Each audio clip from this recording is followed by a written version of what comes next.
안녕하십니까. 파이썬 프로그래밍을 하고 있는 조규철입니다. 이번 시간에는 제4장 연산자 2에 대해서 살펴보도록 하겠습니다. 저번 시간에 이제 산술 연산자, 비교 연산자, 논리 연산자를 하였고, 이번 시간에는 그 이외의 연산자에 대해서 보도록 하겠습니다. 자, 이번 시간에 볼 연산자에 대해서 한번 살펴본다면, 첫 번째 시프트 연산자, 그 다음에 복합 대입 연산자, 그 다음에 중요한 연산자 우선순위에 대해서 파악하고, 그 다음에 실습을 통해 연산자에 대해서 살펴보도록 할게요.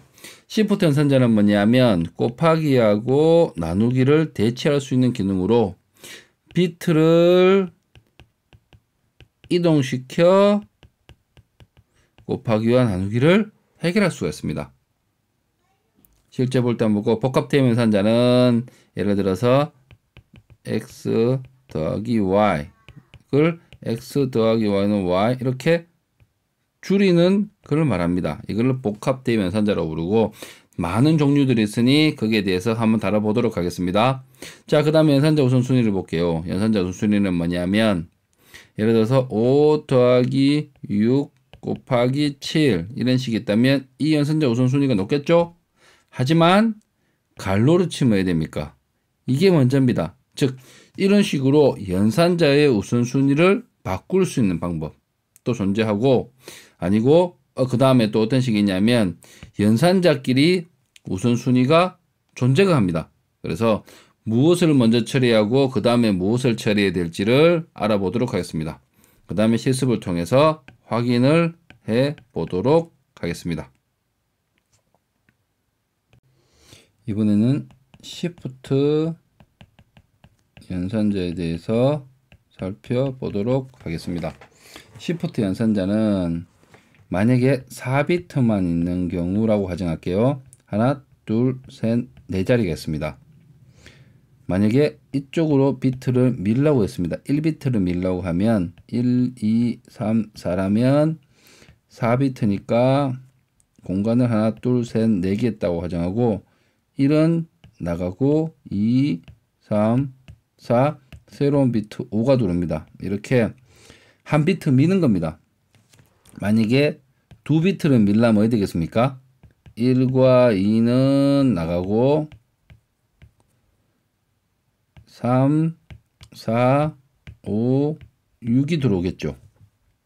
즉, 한 개가 밀리고 두 개가 밀리는 경우라고 생각하시면 됩니다. 반대의 경우는 어떻게 되겠어요? 반대의 경우는 둘, 셋, 네 칸이라고 하면, 하나, 둘, 셋, 네 칸이라고 하면 0이 순 인덱스로 1, 2, 3, 4 네 번째가 없어지는 거겠죠. 만약에 두 개가 밀리면 어떻게 되겠습니까? 마이너스 1, 0, 1, 2, 3, 4 3, 4번이 밖으로 나가는 겁니다. 이렇게 비트를 4비트라고 가정했을 때 비트를 이렇게 밀고 저렇게 밀고를 우리가 시프트 연산자라고 부릅니다. 그런데 과연 이게 왜 필요한지에 대해서 이제 고민을 해야겠죠. 왜 필요하냐면 컴퓨터에는 곱셈기와 나눗셈을 처리할 수 있는 루틴이 들어있지 않습니다. 즉 어큐뮬레이터라고 하는 누상기가 처리를 합니다. 그런데 5 곱하기 4 아니면 5 곱하기 5 이런 것들을 과연 누상기로만 처리 가능할까요? 처리가 어렵기 때문에 해결 방법을 찾고자 하는 게 시프트 연산자를 이용해서 해결을 합니다. 자, 이제 예를 한번 보여드리겠습니다. 원래는 int가 4바이트이지만 설명을 위해서 우리는 지금 5비트만 있다고 가정을 하겠습니다. 그리고 좀 미안한 얘기지만 부호 비트는 없다라고 우선 생각을 하겠습니다. 부호 비트가 있으면 생각할 게 많기 때문에 우선 이론적인 것만 하기 위해서 부호 비트를 없다고 가정하고 하겠습니다. 자, 예를 들어서 5가 있다고 치겠습니다. 5를 5비트가 있다고 가정하면 10100이 5입니다. 맞죠? 그래서 여기서 이제 제가 즉 왼쪽으로 1비트를 밀어 보겠습니다.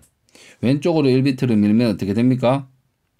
0은 나가니까 없어지고 0, 1, 0, 1, 0 이렇게 되겠죠. 그러면 이거 답이 얼마입니까? 답이 2, 4, 8, 10입니다. 왜냐면 8 더하기 2잖아요. 2의 0승, 2의 1승, 2의 2승, 2의 3승, 2의 4승이니까 8 더하기 10이 됩니다. 그리고 2비트를 밀어보겠습니다. 2비트를 밀면은 어떻게 되겠습니까?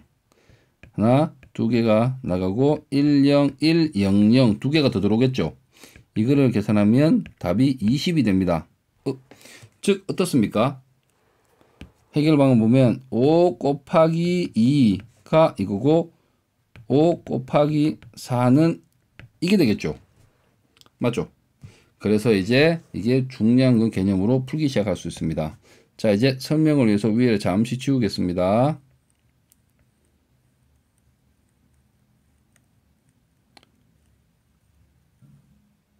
자, 설명을 다시 한번 보도록 할게요.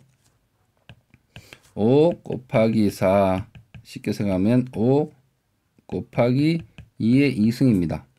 그 다음에 이런 경우 있을 때 치수 부분 있죠? 그거를 만큼 밀면 됩니다. 그러면 이거의 답은 요거기 때문에 답이 얼마 납니까? 20. 즉 5 곱하기 4도 20이 맞습니다.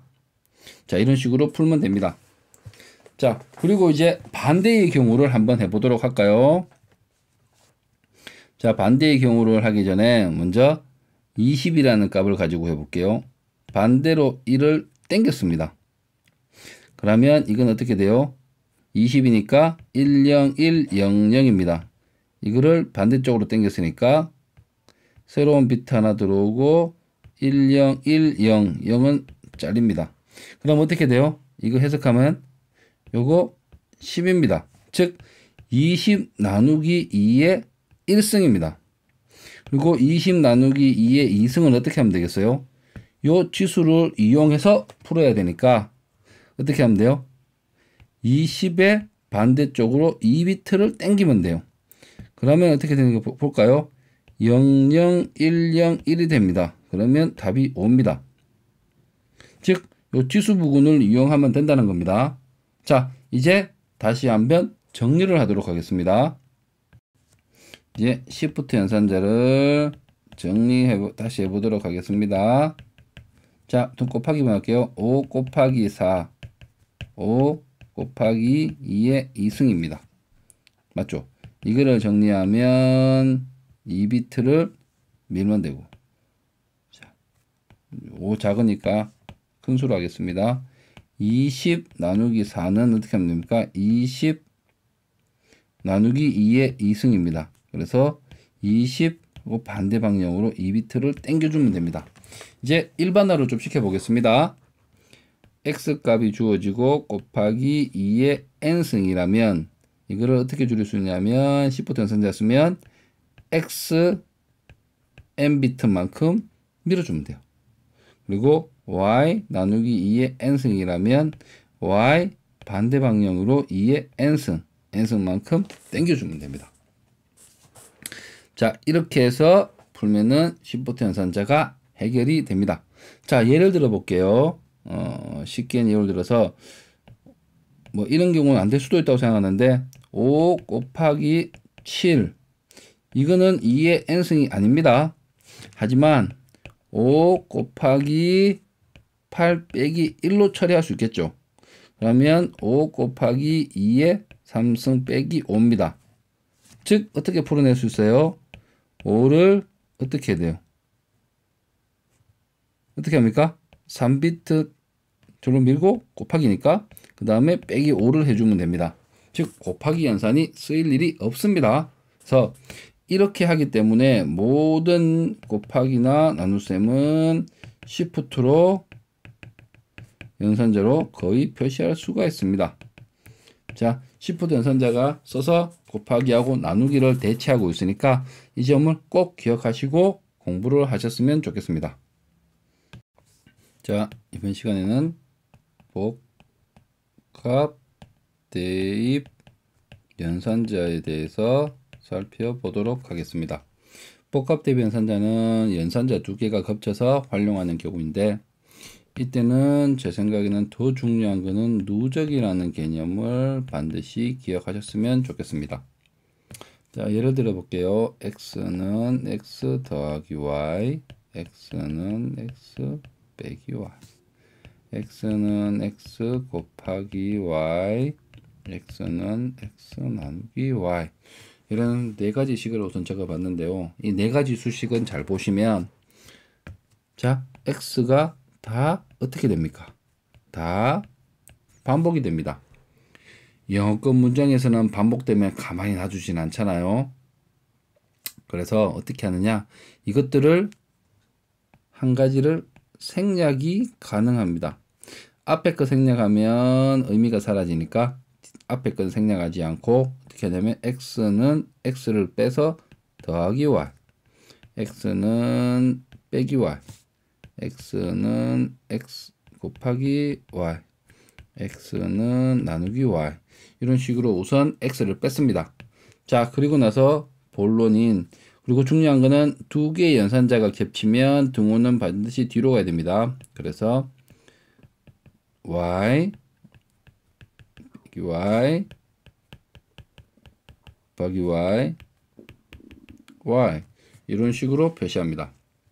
그리고 여기서 정말 중요한 거는 잘 보시면 여기 나온 수식들은 전부 다 누적이라는 관점에서 봐주시면 좋겠습니다. 만약에 문제를 푸시다가 프로그램을 하시다가 누적이라는 개념이 나오시면 가장 수월한 게 이 복합 대입 연산자를 이용하면 쉽게 풀리는 경우가 생길 수도 있습니다. 그래서 의미를 알아두시고 꼭 여기에 대한 것도 알아두시면 좋습니다. 자, 그러면 이거는 다시 한번 해석해 보면, 누적으로 뭐 하는 겁니까? 누적으로 x 값에 y 값을 더 하는 것이고, 이건 뭡니까? 누적으로 x 값에 y 값을 빼는 겁니다. 이건 뭐예요? 누적으로 x 값에 y 값을 곱하는 겁니다. 이건 또 뭐예요? 누적으로 x 값에 y 값을 나누는 게 되겠죠. 반복을 하면 누적이 꼭 되겠죠. 반복을 하면 누적이니까 꼭 누적이라는 개념을 알아두시고 사용하셨으면 좋겠습니다. 자, 이제 여기에 대한 것에서 y가 1인 경우 한번 해볼까요? x 1, x는 아이고 잘못 썼습니다. x는 빼기 1, x 곱하기는 y, 1, x 나누기는 1. 자, 그런데 여기서 제가 1을 보여준 이유는 다른 랭귀지에서는 1인 경우를 따로 처리를 해주지만 파이썬은 처리하지 않습니다. 즉, 이러한 연산자가 없습니다. 그래서 파이썬에서는 1인 경우도 이렇게 표시한다는 거 알아두시기 바랍니다. 파이썬에서는 증가면, 아까 우리 전 시간에 배운 증가면 연산자 같은 게 다른 방식으로 많이 풀 수가 있습니다. 포문에서 많이 사용하는데 여기서는 나중에 range라는 함수를 이용해서 많이 해결할 수 있으니까 굳이 그 방법을 쓰지 않고 해결을 하는 걸 채택을 했습니다. 그래서 여기 나오는 복합 대입 연산자에 대해서 쭉 한번 살펴보시고, 중요한 건 누적이라는 거니까 누적을 한다는 개념을 꼭 가지시면 좋겠습니다. 즉, 자기 자신의 뭐를 하는 겁니다. 그 관점을 꼭 가지고 계셔야지만 여기 있는 복합 대입 연산자를 활용하실 수가 있습니다. 이제 이번 시간에는 앞에서 언급은 안 했지만 비트 연산자라는 것에 대해서 살펴보도록 하겠습니다. 비트 연산자는 어떤 거냐 하면 앞에 논리 연산자의 and, or와 not을 사용합니다. 자, 그런데 비트 연산자는 논리 연산자의 연산 기호하고는 달라야 될 겁니다. 우선 그거는 좀 이따 생각하고, 비트 연산자가 뭐 어떤 거냐 하면 5를 가지고 예를 들어 보겠습니다. 5를 원래는 32비트로 나눠 처리해야 되지만 지금 처리하기 힘드니까 우선 우리는 4비트로만 가정하고 풀어보겠습니다. 가정입니다. 꼭 기억해 주십시오. 5는 0101이죠. 이게 5를 비트로 바꾼 겁니다. 그리고 예를 들어 이제는 6을 한번 비트로 바꿔보겠습니다. 6을 바꾸면 어떻게 됩니까? 6은 1000이 되겠죠. 자, 5와 6을 AND 연산을 취하면 어떻게인지 볼까요? 01011000 이거를 AND 연산이라고 표시합니다. 즉 표시는 논리에는 AND를 쓰지만 비트에서는 AND 기호를 씁니다. 그러면 답이 운이 없게도 다 0이 나오네요. 그 다음에 바꿔서 5, 6을 5와 연산을 해보겠습니다. 5와 연산하면 어떻게 되겠습니까? 0, 1, 0, 1, 0, 1, 1, 0, 0, 0을 5와 연산을 취하면 1, 1, 0, 1이 나옵니다. 답이 이렇게 나오죠. 자, 5와 연산은 논리 연산에서는 5화로 표시하고 비트 연산에서는 기호로 표시합니다. 그리고 낫 연산이 있죠. 낫 연산은 표시를 물결로 표시합니다. 즉 5의 물결이라면 어떻게 되겠습니까? 0, 1, 0, 1이 낫이 취해지니까 10, 10으로 바뀝니다. 이렇게 표시하는 게 부정, 즉 낫입니다. 자, 이렇게 있는 거를 비트 연산자로 부르는데 많은 경우도 쓰지만 보통 우리가 마스크를 할 때 많이 쓰기도 합니다.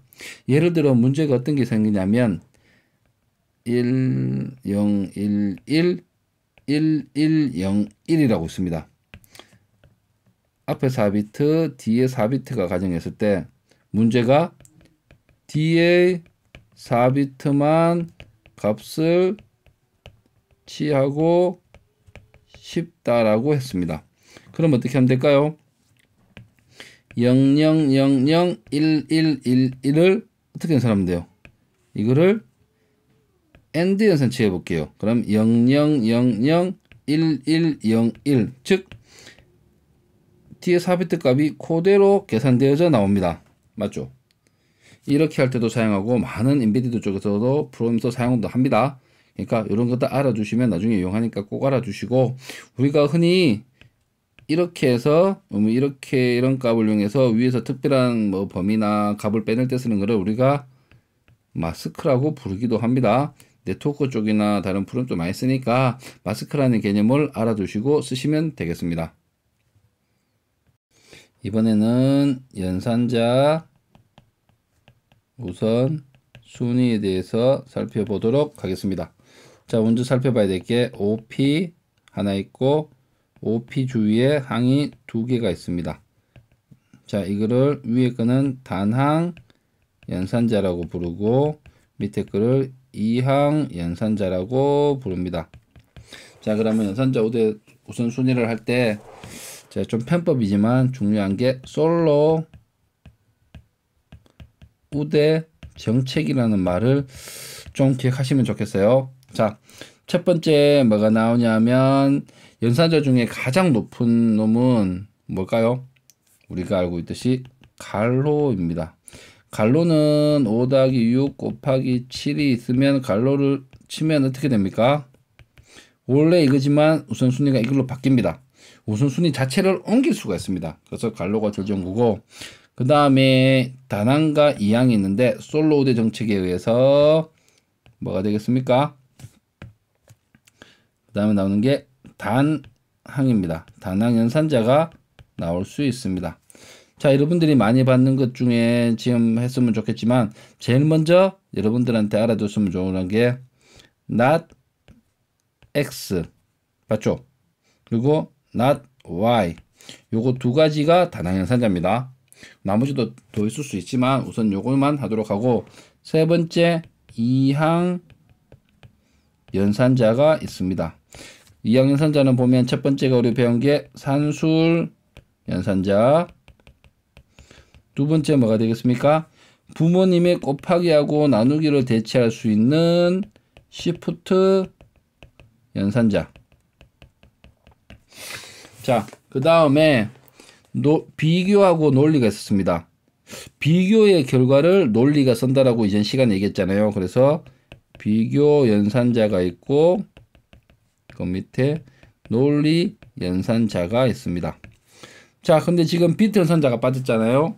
비트 연산자는 논리 연산자하고 연산 기호를 비교해 보면 작습니까? 큽니까? 근데 기능은 비슷해요. and, or와 not이 있잖아요. 자, 그래서 솔로우드 정책에 의해서 요 사이에 비트 연산자가 옵니다. 그리고 마지막으로 뭡니까? 모든 결과물을 뭐대요? 우항을 장에 넘겨주는 대입 연산자가 우선순위가 올 수 있습니다. 자, 이렇게 연산자의 우선순위를 막 머리에 외우지 말고 말을 만들어내고 그 조건들을 생각하면서 만들어내시면 외우지 않고 언제든지 다시 한번 생각해낼 수 있을 겁니다. 그러니까 이런 식으로 해서라도 연산자 우선순위의 높이를, 즉 우선자 우선순위의 그를 꼭 알아두시고 프로그램을 작성하셔야지 프로그램을 수식 같은 거 많이 나왔을 때 좀 더 원활하게 처리가 할 수 있을 겁니다. 이제 소스를 확인해 보면서 그 앞에서 배운 거를 확인해 보도록 하겠습니다. 자,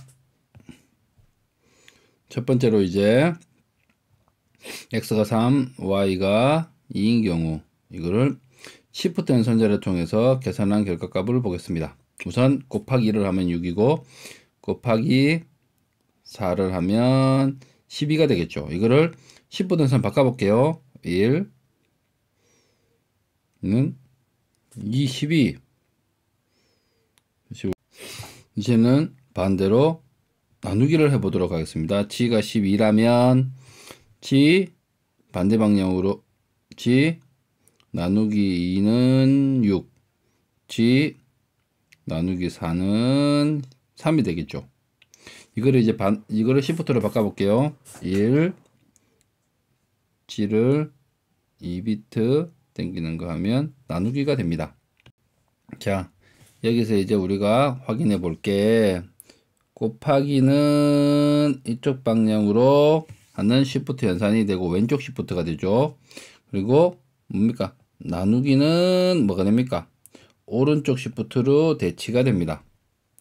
매우 중요한 사항이니까 꼭 기억해 주셨으면 좋겠고, 자, 그 다음에 확인해 될 게 x는 x 곱하기 2의 2승입니다. 그 다음에 이건 어떻게 바꿀 수 있어요? 이런 식이죠. x를 왼쪽으로 2비트 밀어라.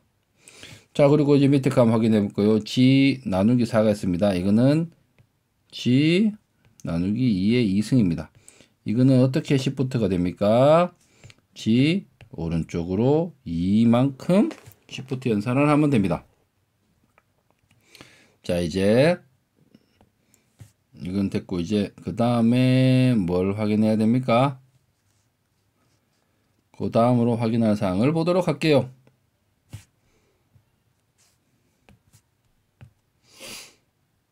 자, 이제는 x는 더하기 y, x는 이제 복합 대입 연산자를 확인하는 겁니다. 자, 맨 1을 더해준 거고 x에 더하기를 하면 똑같이 더하기 1이 됩니다. x는 x 빼기 y는 x 값을 하면 6이 되는 상태에서 x 복합 대입 연산 사용하여 표현을 하면 답이 x는 4가 되겠죠. y가 2이기 때문에 기울여서 값을 쭉 확인할 수가 있습니다.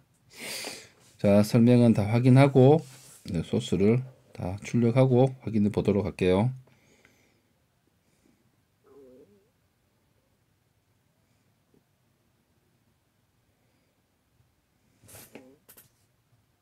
자, 이제 하나하나씩 확인해 보도록 합시다.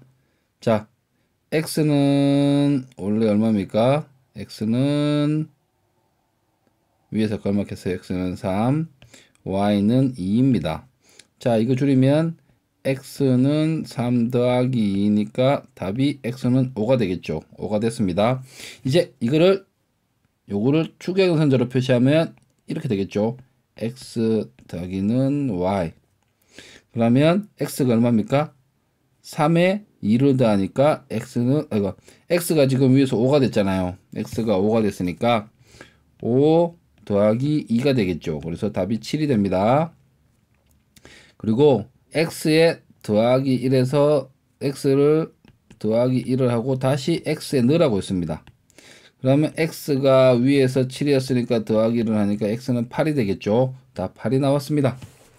자, 위에서 보면 x는 8, 지금 y는 2인 상황입니다. 자, x 값에 8에서 2를 빼니까 x는 6이 될 거고, 그 다음에 밑에를 보시면 축약연산을 표시한 게 이걸 했습니다. x 빼기는 y 했습니다. x는 6이니까 y가 2죠. 그럼 이것도 어떻게 나옵니까? x 값은 이제 4가 되겠죠. 4가 됐습니다. 그 다음에 어떻게 했습니까? 곱하기를 축약연산하기 위해서 x는 4고 y가 2니까 4 곱하기 2 답이 8이 나옵니다. 자, 이거를 축약연산자로 표시하면 곱하기 는으로 되겠죠. x 곱하기 는 y가 됩니다. 그러면 x값을 누적으로 곱한 건 즉 누적이니까 x값 자기 자신이잖아요. 자, 4 곱하기 2니까 x는 자, 지금이 x는 위에서 8이 되었으니까 x 8 곱하기 y가 2잖아요. 2니까 16이 되겠죠. 답 16이 됐습니다. 그 다음에 x는 16이고 y는 2인 상황에서 16 나누기 2는 답이 8.0 맞죠? 축약연산자로 한 것도 확인해 보겠습니다. 자, x가 지금 8.0입니다. y는 2니까 그러면 8.0 나누기 2는 답이 뭡니까? 4.0이 되겠죠. 답 4.0 확인했습니다. 즉 x는 4.0이라는 소리입니다. 자, 여기서 우리가 배웠던 게 지금 시프트 연산자, 비트 연산자, 그 다음에 복합, 대입 연산자가 있습니다. 이 나머지 모두 중요하니까 꼭 기억하고 앞장에서 다룬 연산자 우선순위도 기억을 해 주셨으면 좋겠습니다. 자, 수고하셨습니다.